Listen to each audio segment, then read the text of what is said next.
Најмногу одобренија за градба во ноември лани се издадени во Скопскиот регион, што е за едно повеќе во однос на 9 општини од Полошко. Во регионов со 65 издадени одобренија е општина Гостивар, пошто доаѓаат Боговиње со 14, Брвеница 10 и Тетово 8. Од вкупниот број издадени одобренија за градба, во 98 случаи во Полошко инвеститори се физички лица, а 7 се наменети за деловни субјекти. На ниво на Република Македонија, од вкупно 363 објекти, 239 се на барање на физички лица, а 124 се наменети за фирми. Во извештајниот период е предвидена изградба на 985 станови во Република Македонија.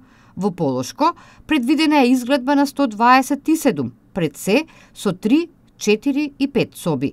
Вкупната површина е близу 20.000 метри квадратни.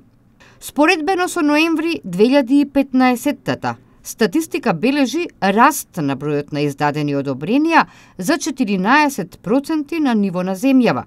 Најголемо зголемување од 50% има во делот одобренија за нискоградба, пошто доаѓаат барањата за реконструкција на објекти.